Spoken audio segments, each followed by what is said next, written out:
प्यारे दर्शकों नमस्कार। तारीख है आज 10 फरवरी 2026, दिन मंगलवार, हिंदी तिथि फाल्गुन माह कृष्ण पक्ष नवमी। आइए नजर डालते हैं हमारे प्यारे राज्य हिमाचल प्रदेश की तमाम बड़ी खबरों पर। वीडियो शुरू करने से पहले कमेंट बॉक्स में जय हिंद लिखकर हमें सपोर्ट करें। तो चलिए शुरू करते हैं।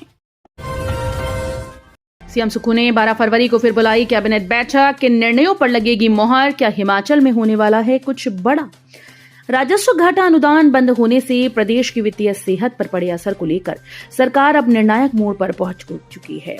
मुख्यमंत्री सुखविंदर सिंह सुक्खू ने 12 फरवरी को सुबह 11 बजे मंत्रिमंडल की अहम बैठक बुलाई। बैठक में आरडीजी बंद होने से उपजे हालात, आगामी बजट पर पड़ने वाले प्रभाव और नए वित्तीय संसाधन जुटाने की रणनीति पर मंथन होगा। प्रदेश सरकार इस मुद्दे को लेकर केंद्र के समक्ष मजबूत पक्ष रखने की तैयारी में है। मुख्यमंत्री ने इस विषय पर प्रधानमंत्री नरेंद्र मोदी से मिलने के लिए विपक्षी भाजपा का सहयोग भी मांगा है।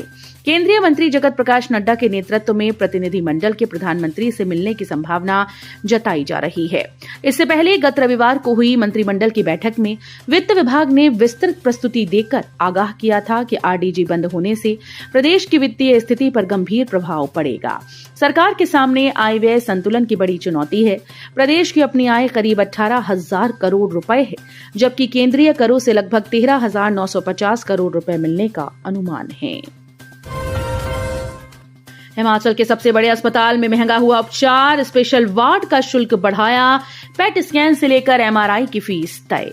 हिमाचल प्रदेश के सबसे बड़े अस्पताल आईजीएमसी शिमला में उपचार अब महंगा हो गया है। मरीजों को इलाज के लिए अब ज्यादा खर्च करना होगा। अस्पताल के स्पेशल वार्ड में भर्ती होना महंगा हो गया है। इसके साथ ही एमआरआई और पेट स्कैन की जांच के नए रेट को भी मंजूरी दे दी गई। ये फैसला अस्पताल में रोगी कल्याण समिति की बैठक में लिया गया। सोमवार को रोगी कल्याण समिति की बैठक में स्पेशल वार्ड की दरों को चमियाड़ा अस्पताल के बराबर कर दिया गया। शिमला निवासी के खाते से यूपीआई ट्रांजैक्शन कर निकाल लिए 3 लाख रुपए और अब भनक तक नहीं लगी। खाता चेक किया तो उड़े होश। हिमाचल प्रदेश में शिमला जिले के रोहड़ू में एक व्यक्ति के साथ यूपीआई ट्रांजैक्शन के माध्यम से धोखाधड़ी हुई। अज्ञात शख्स ने पीड़ित के खाते से यूपीआई ट्रांजैक्शन से 3 लाख से ज्यादा की राशि हड़प ली और पीड़ित को पता भी नहीं चल पाया। घटना का पता तब चला जब पीड़ित ने खाते का विवरण जांचा और कई अनजान लेन देन दिखाई दिए। इसके तुरंत बाद उन्होंने पुलिस के पास शिकायत दर्ज करवाई। पुलिस थाना रोहड़ू में शिकायत दर्ज करवाते हुए पीड़ित ने बताया कि उनके एचडीएफसी बैंक रोहड़ू और स्टेट कोऑपरेटिव बैंक देवली में खाते हैं। 24 जनवरी से 7 फरवरी के बीच किसी अज्ञात व्यक्ति ने यूपीआई के माध्यम से कई ट्रांजैक्शन में 3,05,799 रुपए निकाल लिए। जब जब प्रदेश को जरूरत पड़ी, भाजपा हमेशा ही अपनी जिम्मेदारी से भागी। प्रदेश कांग्रेस अध्यक्ष विनय कुमार ने राजस्व घाटा अनुदान बंद होने के बाद वित्तीय स्थिति पर चर्चा के लिए बुलाई गई महत्वपूर्ण बैठक में भाजपा के शामिल न होने पर कड़ी नाराजगी जताई। सोमवार को शिमला से जारी बयान में उन्होंने कहा कि विपक्ष के सदस्यों का बैठक में शामिल न होना ये साफ दर्शाता है कि भाजपा को प्रदेश की कोई भी चिंता नहीं है। आरोप लगाया कि जब जब प्रदेश को जरूरत पड़ी, भाजपा हमेशा ही अपनी जिम्मेदारी से भागी है। किक बॉक्सिंग में अखिल ठाकुर ने जीता स्वर्ण पदक, नालागढ़ के दक्षांक सिंगला ने कांस्य। बिलासपुर के गांव देलक की अखिल ठाकुर ने 5वें Indian open international kick boxing cup में देश का प्रतिनिधित्व करते हुए 94 किलोग्राम भार वर्ग की किक लाइट स्पर्धा में स्वर्ण पदक जीता। अखिल ठाकुर की पहली उपलब्धि नहीं है। इससे पहले भी वो एशिया में स्वर्ण पदक, वर्ल्ड कप में रजत पदक सहित 8 अंतर्राष्ट्रीय पदक अपने नाम कर चुके हैं। सीनियर नेशनल चैंपियनशिप में लगातार 4 बार स्वर्ण पदक जीतकर अपनी निरंतरता और मेहनत का लोहा मनवाया है। धूमल बोले, आरडीजी बंद होना नई बात नहीं, वर्षों पहले से तय था। आर्थिक संकट का समाधान भाषण नहीं। पूर्व मुख्यमंत्री प्रोफेसर प्रेम कुमार धूमल ने प्रदेश की वर्तमान आर्थिक स्थिति पर चिंता व्यक्त करते हुए कहा कि हिमाचल में जो वित्तीय संकट की चर्चा हो रही है वो अचानक से उत्पन्न हुई स्थिति नहीं है, बल्कि इसके संकेत वर्षों पहले ही स्पष्ट हो चुके थे। उन्होंने कहा कि आरडीजी के चरणबद्ध समाप्त होने की जानकारी पहले से थी। इसके बावजूद सरकार ने समय रहते वैकल्पिक संसाधन जुटाने और वित्तीय प्रबंधन की ठोस योजना नहीं बनाई। धूमल ने कहा कि वित्त आयोग की रिपोर्ट में पहले ही स्पष्ट कर दिया गया था कि 31 मार्च 2026 के बाद आरडीजी समाप्त हो जाएगी। जाटिया देवी में बनेंगे 919 फ्लैट। हिम चंडीगढ़, मोरनी हिल्स और लंच टाउनशिप के लिए 5 करोड़ मंजूर। हिमाचल प्रदेश की राजधानी शिमला के साथ लगते जाटिया देवी माउंटेन सिटी प्रोजेक्ट के पहले चरण में हिमुडा 241 बीघा भूमि पर लगभग 1327 करोड़ रुपए से 919 फ्लैट तैयार करेगा।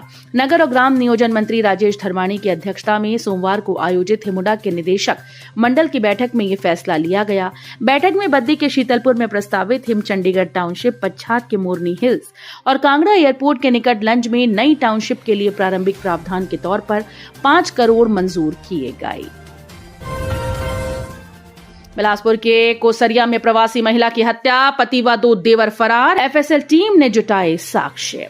सदर विधानसभा क्षेत्र के अंतर्गत गांव कोसरिया में प्रवासी महिला की हत्या का मामला सामने आया। महिला की पहचान गुड़िया देवी 36 वर्षीय पत्नी गोविंद राम के रूप में हुई। शव घर के साथ बने टैंक के अंदर बंद अवस्था में बरामद किया गया। प्रारंभिक जानकारी के अनुसार महिला की हत्या कर उसके पति और 2 फरार हो गए। सरकारी संपत्ति से खिलवाड़ पड़ा महंगा, सड़क के नीचे कर डाली खुदाई, पुलिस ने किया मामला दर्ज। सिरमौर जिले के रेणुकाजी क्षेत्र में लोक निर्माण विभाग की संपत्ति के साथ छेड़छाड़ का एक गंभीर मामला सामने आया है। यहाँ एक शख्स को सड़क के साथ पंगा लेना उस वक्त भारी पड़ गया जब विभाग ने सीधे थाने में एफआईआर दर्ज करवा दी। बद्दी में पोते की बारात से एक दिन पहले उठी दादा की अर्थी, मातम में बदली शादी की खुशियां। कहते हैं कि विधि के विधान के आगे किसी की नहीं चलती। जीवन और मृत्यु ईश्वर के हाथ में है। ऐसा ही एक हृदय विदारक दृश्य नगर निगम बद्दी के वार्ड नंबर 2 में देखने को मिला, जहां पोते की बारात निकलने से एक दिन पहले दादा ने इस दुनिया को अलविदा कह दिया। महाराणा प्रताप नगर बद्दी में नीलम कुमार उर्फ नीलू के पुत्र सागर की शादी जिला ऊना में तय थी। मंगलवार को बारात जानी थी, जिसके लिए घर और गली को रोशनी व फूलों से सजाया गया था। लेकिन रविवार रात 11 बजे नीलम कुमार के पिता 82 वर्षीय मदन लाल को दिल का दौरा पड़ गया। हिमाचल में मौसम ने बदली करवट, ताजा हिमपात से लुढ़का तापमान, मनाली और लाहुल की पहाड़ियों पर स्नोफॉल। हिमाचल प्रदेश में मौसम ने करवट बदल ली है। प्रदेश भर में सुबह से बादल छाए थे और दोपहर बाद पहाड़ों पर बर्फबारी का दौर शुरू हो गया। धौलाधार से लेकर मनाली और किन्नौर की पहाड़ियों पर हिमपात हो रहा है। मौसम के करवट बदलने से तापमान एक बार फिर से लुढ़क गया। गर्मियों में सैलानियों की पहली पसंद रहने वाले रोहतांग दर्रे सहित कुंजम, शिंकुला व बारालाचा दर्रे में ताजा हिमपात हुआ। अटल टनल के नॉर्थ और साउथ पोर्टल के ऊंचाई वाले क्षेत्रों में बर्फ की सफेद चादर बिछ गई। हिमाचल सरकार के विरुद्ध उतरे पेंशनर्स, डीएवाई एरिया रोकने के बजाय सरकारी खर्च पर कंट्रोल क्यों नहीं, राष्ट्रपति शासन की मांग। हिमाचल प्रदेश पेंशनर्स संयुक्त संघर्ष समिति ने वित्त विभाग के कर्मचारी व पेंशनर्स के महंगाई भत्ता फ्रीज करने, संशोधित वेतनमान का बकाया एरियर न देने के प्रस्ताव का विरोध किया। समिति की सोमवार को शिमला में आयोजित बैठक में इस पर विस्तृत चर्चा की गई। बैठक में यह निर्णय लिया गया कि संयुक्त संघर्ष समिति का प्रतिनिधिमंडल 18 फरवरी को राज्यपाल से मिलेगा। राज्यपाल को ज्ञापन सौंपकर उनसे अनुरोध किया जाएगा कि प्रदेश की नाजुक वित्तीय स्थिति का हवाला देकर केंद्र सरकार को सुझाव दिया जाए कि प्रदेश की सरकार को आर्टिकल 360 के तहत भंग करके प्रदेश में राष्ट्रपति शासन तुरंत लगाया जाए। पिता ने मोबाइल को लेकर डांटा तो घर से भाग गया 16 वर्षीय छात्र। कुल्लू जिले के सौर गांव करारसू में एक ऐसी ही हृदय विदारक घटना सामने आई, जहां मोबाइल फोन के इस्तेमाल पर लगी डांट से आहत होकर 11वीं कक्षा का एक छात्र रहस्यमयी परिस्थितियों में लापता हो गया। परिजनों के अनुसार बीते करीब 2 सप्ताह से 16 वर्षीय किशोर के व्यवहार में एक अजीब सा खिंचाव और मानसिक तनाव देखा जा रहा था। इस तनाव की जड़ हाल ही में हुई एक घटना बनी जब घर वालों को उसके पास मोबाइल फोन मिला और उन्होंने उसे लेकर उसकी फटकार लगाई। वो डांट किशोर के मन पर कुछ इस कदर से हावी हुई कि उसने बातचीत करना बंद कर दिया और खुद को एकांत में समेट लिया। करीब 5 बजे वो किशोर बिना किसी को कुछ बताए चुपचाप घर की दहलीज लांघ गया। तो ये थी आज की फटाफट खबरें। हम मिलेंगे अगले बुलेटिन में, तब तक के लिए धन्यवाद। जय हिंद।